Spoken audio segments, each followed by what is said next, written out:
You've heard of Leah Thomas, right? She's the transgender swimmer who won an NCAA championship in the 500-meter freestyle last March. Thomas wins the NCAA championship. Athletes like her can no longer compete at elite international competitions, like the Olympics. This policy was announced by FINA, which is the international federation that oversees 6 different water sports, including swimming and diving. The rule only permits those who have transitioned before the age of 12 to compete. Why? It stems from the ongoing debate about whether or not female transgender athletes have a competitive advantage. Now we're going to get into it, but before we do, it's really important to remember that behind every trans athlete is a human being, not just a headline or a stat. This is also a really new conversation, with more questions than answers. So we're going to start by looking at how the facts and science can help us understand more about the trans athlete debate. Sports have almost always been divided along gender lines, but what does this mean? Well, it means men compete against other men and women compete against other women. And actually, if you look back far enough, women's sports didn't even really exist.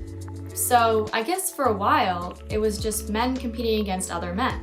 Take the Olympics, for example, the peak of human sport. Well, not for the first one, because women weren't allowed to compete, which means it was only the peak for men's sport. Since then, we've definitely come a long way, but those traditional gender lines for men's sport and women's sport still exist. Take the pro leagues, for example. You have the WNBA and the NBA, the PGA and the LPGA, the NHL and the PWHPA. You get the point. Women still compete against women and men compete against men. There has been some crossover, but it's really rare. The big one that comes to mind is Manon Rhéaume, a female goaltender who played for the NHL back in the 90s. But for the most part, sport is divided along gender lines. And the reason for that is a commonly held belief that men develop differently than women, in giving them an athletic advantage. So in order to see elite level competition in women's sport, there needs to be separate leagues and gender divided sport. So now that we've discussed gender division in sports, where does a transgender athlete fit in? Well, according to Joanna Harper, a medical physicist and transgender athletic performance expert, a transgender person is someone whose gender identity or innate sense of who they are, as opposed to being male, female, or somewhere in between, does not match with the way they were assigned at birth. The athlete part of it is the same as anyone else. You can have a transgender man competing against other men, and you can have a transgender woman competing against other women. And it's worth noting that some trans people identify as neither male or female. For example, the first Canadian non-binary trans athlete to ever win a gold medal at the Olympics is Quinn, a Canadian soccer player who does not identify as male or female and plays on the women's soccer team. And transgender athletes competing at elite levels have specific rules and regulations applied to them with the goal of ensuring fair competition. What is done in many countries, in many sports, is that in order for a trans woman to compete in the female category, she must first suppress her testosterone. The rules vary from sport to sport, but the common thread is related to hormones like testosterone, estrogen, and how they affect the human body. See, it's these hormones that people claim give transgender women, in particular, an unfair advantage. Why is that? Well, it has to do with puberty, and as Adam Penkoski, a PhD student in the Department of Kinesiology at the University of Alberta puts it, after puberty, what ends up happening is that there's an incredible insurgence of testosterone, and so it's going to be far more concentrated within males versus females. The hormone testosterone, in particular, is able to facilitate muscle growth, which muscles are what make us move, and the sort of larger, stronger muscles that you can have means that you can generate more force, more power. It can also affect things like bone growth and mass, and even how much oxygen an athlete can absorb.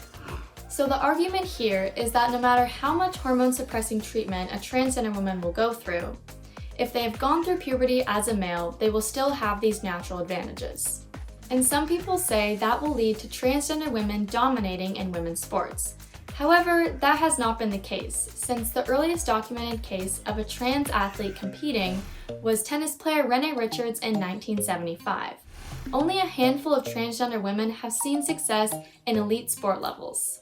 The science around this is still really new, but there have been some studies that show even after hormone therapy, transgender women will still be, on average, taller, bigger, and stronger than cisgender women. And those are advantages in many, but not all sports.